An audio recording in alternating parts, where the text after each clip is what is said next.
மூன்றாவதாக தற்போது இந்த யுத்தத்துக்குள்ளாக தேவையில்லாமல் மூக்கை நுழைத்திருக்கிறார் உக்ரைனுடைய அதிபர் விளாடிமிர் ஜெலன்ஸ்கி. அவங்களுக்கு ரஷ்யாட்ட இருந்து அவங்களையே காப்பாற்றிக் கொள்ள முடியாத நேரத்தில் எப்படி அரபு நாட்டை காப்பாற்றுவான்? இப்படி அரபு நாட்டு ஆட்சியாளர்களை எப்படியாவது ஏமாற்றி பிழைக்க வேண்டும் என்று பல ஆட்சியாளர்களும் நினைக்கிறார்கள். அதற்கு இவர்கள் ஏமாறுவதும் சாதகமான வழிமுறையாக மாறி இருக்கக்கூடிய சூழல்ல தான் நேற்றைய தினம் கஸ்பியன் கடல் பகுதிகளில் பயணித்துக் கொண்டிருந்த ஈரானுடைய ஒரு கப்பல் மேல உக்ரைன் ராணுவம் தாக்குதல்களை நடத்தி இருக்கிறது.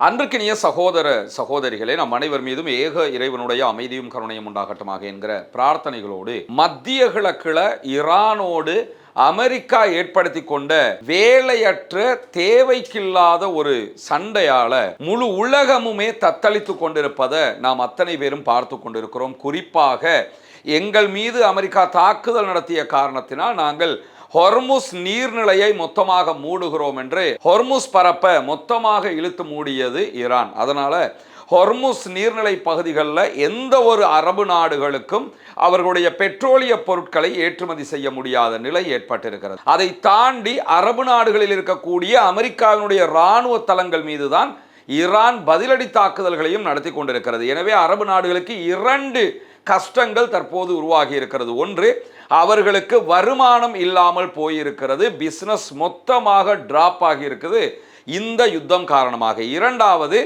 அரபு நாடுகளுக்குள்ள இருக்கக்கூடிய அமெரிக்காவினுடைய தளங்களை அடிவாங்கி கொண்டிருக்கிறது. இந்த தளங்கள் தங்கள் நாட்டை பாதுகாக்கும் என்பதற்காகவே பல கோடிக்கணக்கான டாலர்களை அமெரிக்காவுக்கு கொடுத்து கொண்டிருந்தார்கள் அரபு நாட்டு ஆட்சியாளர்கள். இந்த வகையிலையும் அரபு நாடு ரொம்ப அடிவாங்கக்கூடிய இடத்திற்கு தள்ளப்பட்டிருக்கிறது. இப்படியான சூழல்ல தான் சவுதி அரேபியாவுக்கும் யமன்ல இருக்கக்கூடிய ஹூத்தி படைப்பிரிவினருக்கும் இடையில ஏற்பட்டிருக்கக்கூடிய சண்டை காரணமாக செங்கடல் பகுதிகளில் இருக்கக்கூடிய யமனுடைய பார்டராக இருக்கிற பாபல் மந்தபையும் தற்போது இழுத்து மூடி இருக்கிறது யமனுடைய ஹூத்தி படைப்பிரிவு. குறிப்பாக இந்த பாபல் மந்தபு பகுதிகளில் எந்த நாட்டு கப்பல் போனாலும் பிரச்சனை கிடையாது, சவுதியினுடைய கப்பல்கள் போகக்கூடாது என்று சொல்லி சவுதியினுடைய 2 பெரிய டேங்கர் கப்பல்கள் மீது தாக்குதல்களை நடத்தியது மட்டுமல்லாமல் அதற்கு பதிலடியாக சவுதி அரேபியா யமன் மீது தாக்குதல்களை நடத்தியது. அதனை தொடர்ந்து யமன்ல இருக்கக்கூடிய ஹூத்தி படைப்பிரிவினர் மீண்டும் சவுதி அரேபியாவினுடைய ஜெய்ஷான் பகுதிகளில் இருக்கக்கூடிய அரம்கோ என்கிற சவுதி அரேபியாவின் ஈரலாக சவுதி அரேபியாவினுடைய வருமானத்தின் தலையாகவே பார்க்கப்படுகிற பெட்ரோலிய உற்பத்தி நிறுவனத்தின் மீது அகோரமான தாக்குதல்களை நடத்தி இருக்கிறார்கள். இந்த தாக்குதலுடைய காட்சிகள், புகைப்படங்கள், வீடியோக்கள் வெளியாகி கொண்டிருக்கிறது.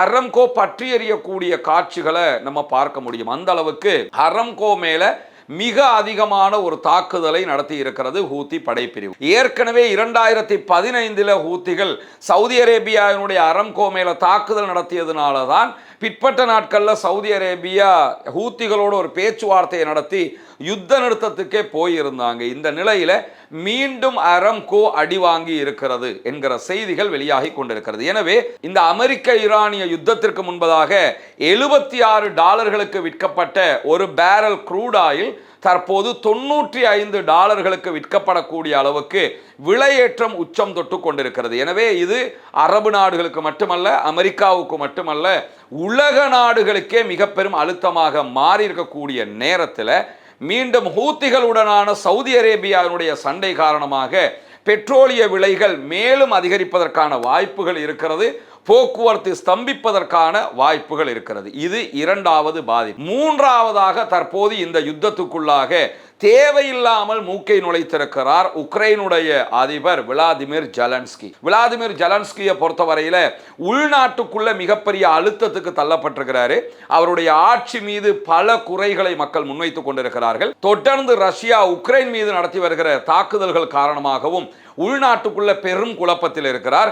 முதல் கட்டமாக தன்னுடைய பாதுகாப்பு அமைச்சரை அதிரடியாக நீக்குவதாக கடந்த வாரம் அறிவித்தார். அறிவித்ததற்கு எதிராக உள்நாட்டுக்குள்ள மக்கள் பாரிய போராட்டங்களில் ஈடுபட்டதோட அதற்கு பதிலாக நான் அவரை மீண்டும் இணைத்து கொண்டு இருக்கிற படை தளபதியை பதவி நீக்கம் செய்கிறேன் என்று தற்போது படை தளபதியை பதவி நீக்கம் செய்திருக்கிறார்.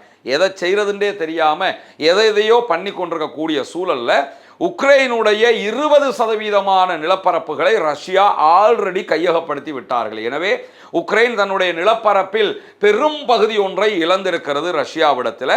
இந்த நிலையில தான் அமெரிக்காவுக்கு சாதகமாக நம்ம இன்னும் கொஞ்சம் கூடுதலாக நின்னோம்னா அமெரிக்கா நம்மளோடையே இருப்பாங்க.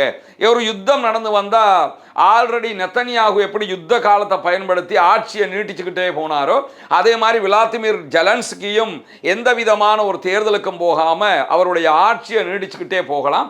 இந்த பல எதிர்பார்ப்புகள் ஜெலன்ஸ்கிக்கு இருப்பது மட்டுமல்லாம தற்போதைய சூழல்ல ஈரானோடு ஒரு முறுகல் நிலையை மேற்கொண்டால் அரபு நாடுகள் எல்லாம் நம்ம பக்கத்துக்கு சப்போர்ட்டிவ் ஆகுவாங்க.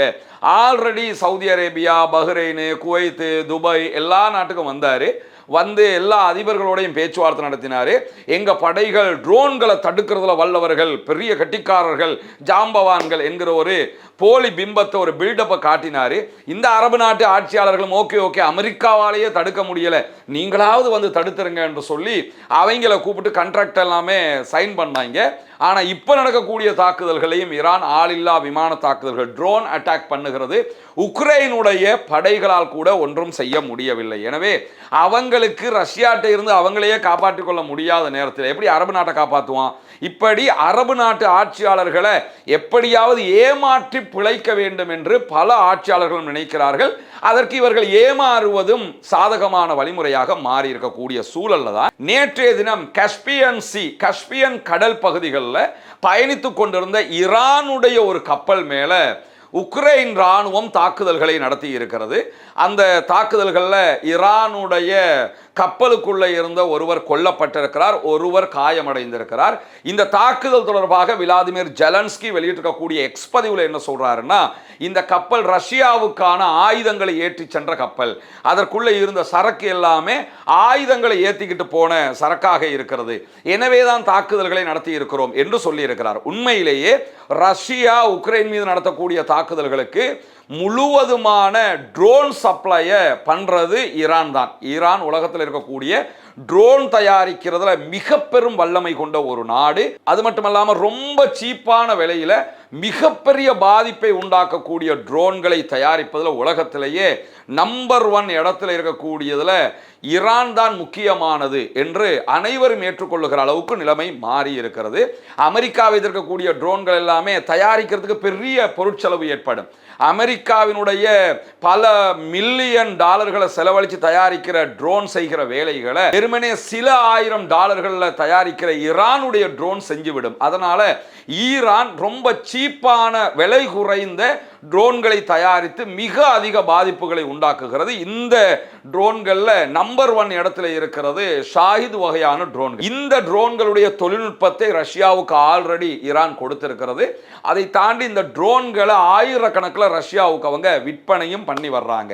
இதற்கு பதிலாக ரஷ்யா இதற்கு பணம் கொடுப்பது மட்டுமல்லாம மேலதிகமாக ரஷ்யாவினுடைய சேட்டலைட்டினுடைய உதவியை கொண்டு அமெரிக்காவினுடைய தளங்கள் எங்கே எல்லாம் இருக்கிறதுங்கிறத ஈரானுக்கு முழுவதுமாக கொடுத்து கொண்டிருக்கிறது ரஷ்யா. இந்த நிலையில தான் விளாடிமிர் ஜெலன்ஸ்கி தன்னுடைய உக்ரைன் படைகளை வைத்துக்கொண்டு இந்த கப்பல் மீது தாக்குதலை நடத்தி இருக்கிறார். இந்த கப்பலுக்குள்ள ஆயுதம் இருக்குதா என்பதை இதுவரைக்கும் ஈரான் சொல்லல. ஆனால் பலத்த கண்டனத்தை தெரிவித்திருப்பது மட்டுமல்லாமல் ஆல்ரெடி ஹொர்முஸுக்குள்ள சண்டையிடுகிற எங்களை கஸ்பியன் கடலில் சண்டையிட வைத்துவிட வேண்டாம் என்று மிக காட்டமான ஒரு அறிவிப்பை விடுத்திருக்கிறது IRGC. அதை தாண்டி ஈரான்ல இருந்து உக்ரைன் வரைக்கும் தாக்குவது எங்களுக்கு ரொம்ப ரொம்ப சுலபம் அப்படின்னு சொல்லியும் அறிவிச்சிருக்கிறாங்க. ஏன்னா அவங்க ஆல்ரெடி ஈரான்ல இருந்து டியாகோ கார்சியா வரைக்கும் ஏவுகணை தாக்குதல் நடத்திட்டாங்க, பாலிஸ்டிக் மிசைல் அட்டாக் பண்ணிட்டாங்க.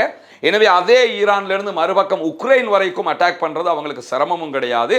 தேவைப்பட்டால் ரஷ்யாவோடு நேரடியாக இணங்கி உங்கள் மீது தாக்குதல் நடத்துவோம் என்பதையும் கடும் எச்சரிக்கையாக ஈரான் இன்றைக்கு விடுத்திருப்பதை நம்ம பார்க்க முடியும். எனவே சும்மா இருந்த சங்க ஊதிக்கெடுத்தானாம் என்று சொன்ன மாதிரி அமைதியாக அவங்க பாட்டுக்கு போய்கிட்டு இருந்த ஈரான் மேல நெத்தனியாகுட பேச்சை கேட்டுக்கிட்டு தேவையில்லாம மூக்க நுழைச்சார் அமெரிக்க அதிபர் டொனால்ட் ட்ரம்ப். இப்ப அதனால எவ்வளவு வாங்கி கட்டிக்கிட்டு இருக்கிறாருங்கிறது உலகமே பார்த்துக்கிட்டு இருக்குது. முழு உலகத்துக்கு மிகப்பெரிய சங்கடத்தை உண்டாக்கின ஒரு வேலையை டொனால்ட் ட்ரம்ப் பண்ணி இருந்தாரு. அந்த டொனால்ட் ட்ரம்ப்புக்கு கொஞ்சம் நெஞ்ச குளிர வச்சிருவோம் என்று சொல்லி சொல்லி என்ன பண்றாருன்னு கேட்டா விளாடிமிர் ஜெலன்ஸ்கி இன்னும் ஒரு தேவையில்லாத வேலையை செய்திருக்கிறார். எனவே ஈரான் தன்னுடைய பதிலடியை உக்ரைன் வரைக்கும் விரிவுபடுத்த போகிறது என்பதை அறிவித்திருக்கிறார்கள். அடுத்தடுத்த கட்டங்களில் என்ன நடக்க போகிறது என்பதை பொறுத்திருந்து பார்ப்போம். தொடர்ந்து இணைந்திருங்கள். ரஸ்மின் மேசி நியூஸ் மற்றும் ரஸ்மின் டாக்ஸ் ஆகிய 2 சேனல்களோடு வரக்கூடிய உண்மை செய்திகளை உடனுக்குடன் உங்களோடு பகிர்ந்து கொள்வதற்கு தயாராக இருக்கும்.